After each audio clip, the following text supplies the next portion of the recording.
Week 9 is here in Big Ten and in college football at large. And Week 9 is here for us at the 10, a Big Ten football betting show on the Bet Rivers Sports Network. I'm your host, Greg Waddell, joined as always by Doug Kezirian. We've got Troy Machir behind the scenes as well, who will give us some insights on how all of the games in Week 9 are being bet.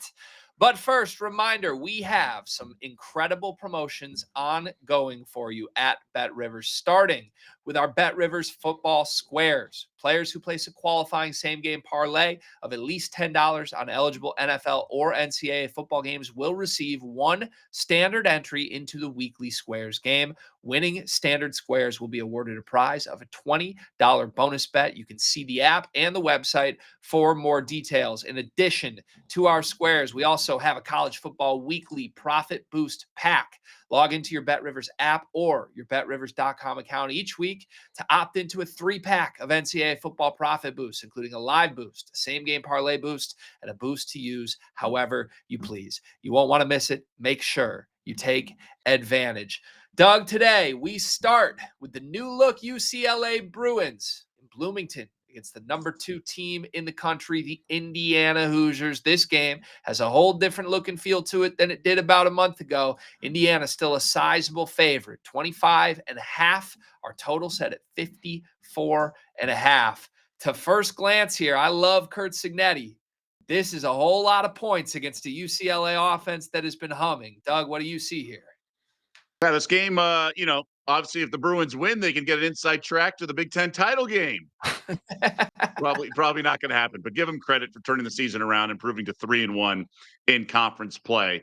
Really like what they're doing. Obviously, really like what Jerry Neuheisel's done with this offense. Impressive. He saved Nico's career, what was left of it.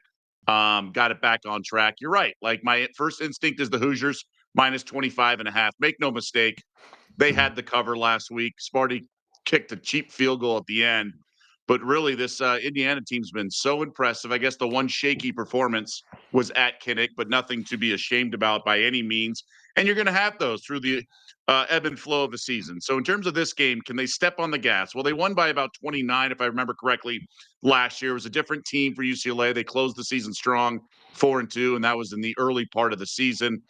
I think Zignetti knows how to push the right buttons and sort of step on the throat of an opponent. I'm just curious that UCLA is kind of impressive, right? Like they may not be able to get spanked like we think Indiana can and just flip a switch. So honestly, in my eyes, I think there's a couple ways to win on the over. I think this total's a little low with what Neuheisel's done with the offense. And I think Indiana, we know the explosivity. I don't think this UCLA defense is anything to write home about. Penn State, now that was with Aller, but they went up and down the field in the second half when they sort of woke up in the second half in the Rose Bowl. So I think Indiana could win this in an absolute slaughter, like, I don't know, 49-10, or it's a cover by the Bruins, but high scoring, 40-20. So I think the over is a better way to play. I like this Hoosiers defense, but I just don't know if this UCLA offense is kind of like pushing the right buttons, if you will. So I just think UCLA can actually generate some points. Even if it's in the second half, they're going to play hard and maybe get some sloppy points. You know, the one thing that's been true about Indiana's defense this year, they've been vulnerable to big plays. Now, holding Oregon to 20 points in Eugene is like sensational, right? But even when they blitzed Illinois, beat them by 53, there was still that big play touchdown early in the game. I think even against some of the more mediocre offenses, Michigan State moved the ball on them for the first 2 drives last week. They've been vulnerable and given up 1 to 2 drives. This UCLA team has been really brilliant offensively for the better part of the last month since they made the coaching change. I'm with you on the over. I think that's probably the smart way to bet this because 25 is just a lot, even for an Indiana program I love. If you think UCLA is going to move it, that's a scary, scary number. Let's get Troy in here. Troy, how is the public betting this one to start? I'm so excited for this game. As someone who has been advising fading UCLA for the first 4 weeks, and then doing the about face when they fired their coach and we've talked ad nauseum about how that can really impact a team if it's done at the right time and the right circumstances, and it has. And I've been on the other side of things, advising backing UCLA, maybe not backing them to beat Penn State outright, but certainly to cover. And so seeing them, going up against the number 2 team in the country, red hot, I have to wonder, do I continue to do this? 25 points, which is a lot, or is this where you have to pump the brakes and say Indiana is very, very good, and the momentum and the luck and the magic has run out on UCLA? But what we've known about Neuheisel is that the guy's full of magic. He's been carried off the field once as a player and once as a coordinator, and if he upsets Indiana in Bloomington, which probably will not happen, I mean, this guy will only ever exit a football field on the backs of other people's shoulders. Now, as far as the public is betting, quite surprising, 70% of the money and 78% of the tickets are on UCLA to cover. And there's an interesting trend here, which isn't so much on Indiana, but where Indiana is, and that's the number 2 spot in the country. The number 2 team in the country has failed to cover in 6 straight games. Now, granted, I believe Penn State was the number 2 team in the country for 2 weeks at the beginning of the season, and they couldn't cover anything. So, but that is also to say, number 2 teams in the country are going to get benefit of the doubt on, heavy home favorites. And in conference play, things can be a little bit tighter, especially as you get into the colder months where you maybe have some more injuries. Teams are getting better that you didn't think they were. So I'm fascinated by this game. I don't know if it's going to be close, but I'm certainly going to be watching it early because UCLA's got the juice right now. And it's very fun going up against the team that everyone loves to talk about in Indiana because we're just not used to it. And it's a breath of fresh air to be talking about them, not just as a good team, a potential playoff contender, but things break their way in the next few weeks, the number 1 team in the country. Yep. Yeah, it seems imminent at this point. They've done the dirty work early, but should be an entertaining game at bare minimum. All right, thank you, Troy. We move next to Illinois at Washington. The Illini still clinging on to some faint college football playoff hopes. That is, if you ask Brett Bielema, who's tweeting incessantly about how good the 2 teams they've lost to this season are. He's got a point. Ohio State and Indiana are great. If the Illini can take care of business, there probably is still a door open for this team. It's going to have to start with an upset win on the road at Washington. The Huskies favored by 4.5. Our total is 55. Doug, what do you like? I don't like this Washington team. They're pretty unpredictable. They've been annoying to bet on. And I kind of warned everyone with Jed Fish, like his reputation's there and it's justified. He's not like a bad coach or anything, but I just feel like this team never reaches its ceiling. And I figured that could happen with Damon Williams. And they laid the egg at times against Ohio State, had the stupid fake field goal and whatnot. But I just worry that Illinois is not the right team. My first instinct was to take the Illini, but what Michigan did to the Huskies was pound them and physicality, and I don't know if Illinois can do that. Now, I also think the Huskies shoot themselves in the foot a little too much, and Illinois has a good enough offense to kind of offset that. So it's Illinois or pass. No way I'd lay the 4.5, even though Husky Stadium's a tough trip and everything. It's not the end of the world. It's not like impossible. I think Illinois has got enough firepower and can get enough defenses against an inconsistent offense. I think we're looking at points, though. I think 55 is a low total. I'd have to play the over as probably my favorite play on the game, but I'm not quite there yet to definitely pull the trigger. Illinois catching 4.5 feels favorable. I make it about 2.5 to Right. Washington, and off a bye, especially, right? Illinois had an extra week to prepare for this. Washington was halfway across the country in Ann Arbor, getting spanked, not controlling the line of scrimmage. Now, look, I still think Washington can hang points on anybody. I think it was a pretty disheartening performance from them, only 7 points against a Michigan team that is vulnerable last week. This kind of feels like one of those don't let one loss beat you twice spots for me with Washington, and it's an Illinois team that has everything to play for. Just listen to their head coach. I'm probably going to talk myself into Illinois money line by the time we do the show again later this week. For now, I'm jumping on 4.5 early. I think there's value in that number. Back to Troy. Troy, what can you tell us about the early action here? Yeah, well, let's start with the over, and that is a very strong play by the public. There's more money on this over than any other over-under play for week. Now, granted, it is still early, but that is a good indication. And right now, 96% of the money and 91% of the tickets are on the over in what could be a shootout. Illinois, with some of their warts and holes, they still can move the football. And I just can't echo what Doug said enough. I mean, this Washington team is frustrating to find a line on or predict what's going to happen. They've been all over the map.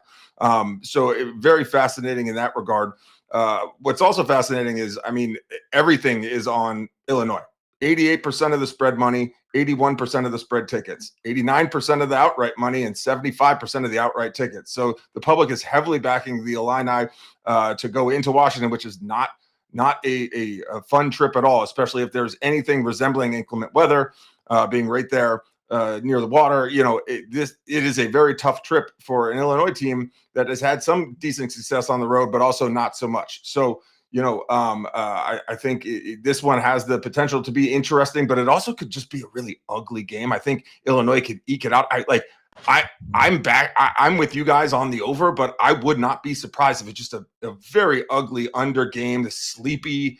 But that being said, Illinois' last 5 road games have gone over the points total, and Illinois has covered the spread in each of their last 7 games against not ranked teams. So unless there's a number next to them, they typically take care of business. And like you said, 4.5 seems a little bit too much. I think 2.5 is where I would have gone too. Interesting. All right. Seems we're all in alignment early. If you're going to play that game, we all tend to favor the Illini. Next up, a rivalry game that is about as juiceless as I've seen this rivalry. Listen, I am a born and raised Michigander. I have grown up in this rivalry. I attended Michigan State. My father attended Michigan. I don't know that I have ever seen this rivalry at a point where both fan bases want their coaches fired. Maybe that's a little harsh to Sharon Moore, but I think a week ago, Michigan fans would have said they felt that way. Michigan State can't get Jonathan Smith out of here soon enough. It leads us to a Michigan 14-point number on the road in East Lansing at night. The total's at 48.5. I struggle with both of these teams. I need some help, Doug. Yeah, I think Sharon Moore should not be the future head coach of the Wolverines. It's only a matter of time, whether it's this year, next year, 2 years, 3. I mean, he's just not a long-term solution, and that's pretty obvious with various interviews and other decision-making. But obviously, Michigan State situation, much more dire. I think this is as crazy of a handicap as you could imagine. The fact that it's in East Lansing, I mean, I'd probably rather lay like 21 at the Big House, but I do think Sparty could circle the wagons a little bit. I think the defense will be flying around because it's a rivalry game. We've seen monster upsets in this rivalry with this kind of point spread. So, and that was against teams that looked a lot more reliable than Michigan does this season. I do think the Wolverines are the better team. I do make it, around this number. Sparty is not good, and they had the questionable field goal on 4th and 12 last week to cover. With that being said, I can't lay the 2 touchdowns. It's dog or pass. Like, I'm hoping my Pick'em league does not have this game. I'm with you. It's just a weird game, weird number, motivationally for both sides. I mean, both sides are going to get up for the rivalry. There's no question. And the fact that it's a night game, I would expect this is the most ferocious the Michigan State fan base can get. If there's a moment they're going to rally around this football team and this coach, it will be at night on Saturday night. But to me, Michigan, if they play their A-plus game, they should steamroll the Spartans. I lean to the Wolverines, but I mean, good Lord, if you're courageous enough to back Michigan by 2 touchdowns on the road against anybody right now, I want some more of what you're having. Let's get Troy back in here. Troy, what data can you give us? Yeah, this is a weird one. I think kind of what we could see on the field could be weird, and also how people are betting is also weird. 64% of the money's on Michigan to cover, but 58% of the tickets are on Sparty. 81% of the money and 55% of the tickets are on the under 48.5. And sure, fine, Michigan State's got nothing in the tank at this point. And Michigan has looked explosive at times, but there's no consistency there whatsoever. And each of Michigan State's last 7 games as an underdog have gone over. 5 of Michigan State's last 6 games have gone over the total points line. But yet all the money and tickets are on the under.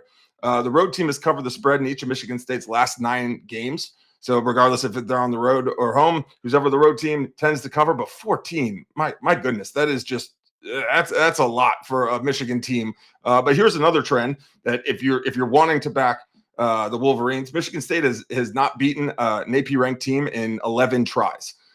So the upset potential, I'm not sure if it's there this time around. But 14 points, man. Like, this is just a weird game. And it is, in this little brother game that tends to, certainly not at the level of other major rivalries, but when they're both good, can become one of the elite rivalries of the year. there's nothing here. This just screams weird across the board. Maybe turn it on and watch and live bet if the slate is kind of slowed down. But good luck on you, Greg. It's about as close as the three of us will ever collectively come to saying, stay away. That seems like that was the approach for that game. Let's move. Let's find some value elsewhere, gentlemen. Wisconsin on the road at Oregon. This Wisconsin offense may not even deserve to be called an offense anymore. 0 points in back-to-back games. Nothing against Iowa, nothing against Ohio State. The Wisconsin athletic director has come out in support of Luke Fickell. No midseason firing. I'm sure that galvanizes this Badger team and fan base right now. Oregon minus 34. I mean, that's just crazy. I have respect for the Wisconsin program. I've never seen them a 34-point dog against anybody. The total at 44.5. As you can see, Wisconsin is not expected to find any solutions offensively. Doug, is there a play here? Well, as a guy who took Kent State plus 25 and led 10-0 last week and then lost 45-10. I just questioned grabbing these big numbers and thinking you're safe and things like that. This Wisconsin team did host Oregon last year and lost 16-13. So the defense did some things a year ago that complicated the Oregon offense. And then last week, we saw them kind of take out their frustration at Rutgers. Honestly, I'm inclined to lay the 34, but I just can't get there. Because of what the Badgers defense did to them last week. And I wonder if last week was sort of a response to the Indiana loss. And then, they go back to kind of maybe going through the motions like they did against Northwestern earlier this year. Now, this game's at home. And I wouldn't be shocked if Oregon opens up a can, and they certainly can. They did that against Oregon State after it was a 7-7 game. They won 41-7. They did against Okie State, but that was war of words with Gundy, and there was some motivation there. I just think it's going to be right on the number. And the Badgers played pretty hard, and an Ohio State defense is pretty good, right? So maybe they find some daylight. They're just down so many guys, and they're so inept offensively. I could see this 50-10. I could see it 31-0. I just can't get involved here. I really can't, but it's kind of like Oregon or pass here. Yeah, I'm with you. I don't think there's any way to try and talk yourself into like a regroup for Wisconsin, at least not if they're not going to move off of Fickell, right? Maybe we could have the motivational conversation we had with Penn State or with UCLA if we cross that bridge. We're not at that bridge yet. There's nothing to like about the Wisconsin offense. There's not much to like about the Wisconsin defense, but at the same time, they have at least hung around against some of the better teams in this league. Ohio State didn't score 60 on them. Now, part of that is I truly believe Ryan Day just wanted to get out of there healthy. I would like to emotionally handicap this and think that Dan Lanning would be the same, but I don't think that's how Dan Lanning managed this game against Rutgers last week when they were still trying to score with the second string in the fourth quarter, and they ended up scoring 56 in Piscataway. So, it's one of those spots for me. If there was a lean, it would be to the under, because I do feel strongly this offense is incompetent enough. I would actually lean Wisconsin under 3 points again in this game. And maybe the team total under is the way to back it yet again. But for me, I think it's more likely we see the same exact game script we saw with Iowa and Ohio State apply to Oregon than it is we see Dan Lanning for the second week in a row come out and try and score 60 on an overmatched opponent. Maybe I'm wrong on that. It is truly an emotional handicap more than it is anything schematic. For that reason, it probably won't make its way to my card because I don't like handicapping emotionally. But to me, that's the only play here would be to lean on the under, nothing on either side. One more game on the card this week. If you can't tell by now, it's a pretty weird card this week. Minnesota on the road at Iowa in Kinnick. The Hawkeyes by 8.5. Our total is at 38.5. If you wanted to back the Fighting PJ flex here, you're catching plus 240 on the money line for the Gophers. That at least made me look twice. But what are you seeing here, Doug? I think I'm going to get there on Iowa. I think this is the right spot. So Minnesota looked great in the upset of Nebraska last week at home on a Friday night. But if you look sort of take a step back, all the coaches that were in sort of rumor mill for potential Penn State replacements, whether it's Matt Rule, Manny Diaz, even Elko, even Signetti, did not cover last week, and two of them laid eggs. Diaz with the Blue Devils, and then also the worst was Nebraska and how they didn't show up. Diaz had Duke had the fluke fumble on the goal line, things like that. But I just don't. I'm not going to put a lot of stock in Minnesota beating Nebraska. I don't think they've turned the corner and they're all of a sudden a really good team. I think we kind of know who they are. They're a one-score game with Purdue, a favored team, but that's kind of where they are. And Iowa beat them by 17 last year. I think that we're going to have and that's on the road. I think that's a similar result here. And on top of that, the Gophers are well coached with PJ Fleck. They take care of business at times. I just wonder how like professionally mature they are. Can they handle success and build on that? Now they did with Purdue, and the next week they go beat Nebraska. But typically, they went to Cal and self-destructed. I just wonder if with the big win, can they maintain that edge and focus and practice and go into Kinnick and win? I obviously have pause with Iowa's reluctant offense, let's call it. But I do think the Hawkeyes eventually get there with defense, offense, and special teams. I think you got to lay the 8.5. So far, this is my favorite play in the Big Ten.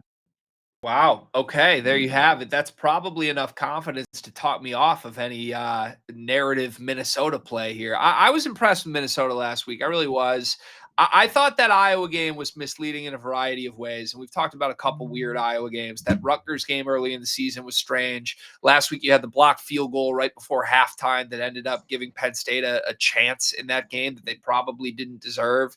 To me, Minnesota, PJ Fleck, when he's an underdog against opponents that I don't deem legitimate top 25 caliber teams, it's usually a spot I like. And I think that bore itself to be true just last week when, Nebraska was kind of a sheep in wolves clothing. They kept losing against the spread, but winning football games. If you give me more than a touchdown, you have my attention with PJ Fleck against a team that either is weak on one side of the football or both. To me, I still feel there is value probably in the Minnesota number, and I don't like being head-to-head with Doug, but I'm at least not going to talk myself into Minnesota money line because of your confidence in the Hawkeyes. At first glance, I'm like, hey, this might be a toss-up game. I'm not all that confident in what Iowa's been. We'll see. Iowa should dominate the trenches at minimum, as much as Minnesota has had success with Taylor on the ground at times this year. I do believe Iowa's better up front on both sides. If they control the game, this kind of screams like an ugly Iowa under 10-point win. That's the angle I see along what you're talking, Doug. So congratulations. You've talked me off of a play in Minnesota, Iowa, out of respect for your favorite play of the early week. With that said, let's close the show with our best bets. Are you going right back to the Hawkeyes minus 8.5, Doug? Look, the under could get there by the end of the week as well. I do think the Hawkeyes defense, I think both teams are going to want to ground and pound and play some field position. I think it's going to be a similar, kind of type game, but they're both going to approach it that way. But yeah, I don't love this card. I mean, I'm interested in a lot of games, but it was either the Iowa minus the 8.5 or the over in the Indiana UCLA game. That's where I'm sitting right now for the midweek, so to speak. All right, I like it. I am going to take that Illinois plus 4.5. I think that's 2 points off the number I make it. Anything over a field goal, I would feel really, really good about an Illinois team off a bye with everything to play for against a Washington team with a tough travel return home for the Huskies. There you have it. Those are our early best bets. Reminder, we do this show 2 times a week. You can get your full fill of the 10. We will be back on Friday, as always, to finalize our cards for the week. For Doug, for Troy, for our entire team behind the scenes, thank you for watching this show. Reminder, we are part of College Sports Rush, where you can also get Sports Bettor's Paradise with Jimmy Ott. Take advantage of those weekly college football promotions I told you about, the profit boost and the squares. You won't want to miss it. Good luck with your bets this week. Tune back in on Friday to hear more.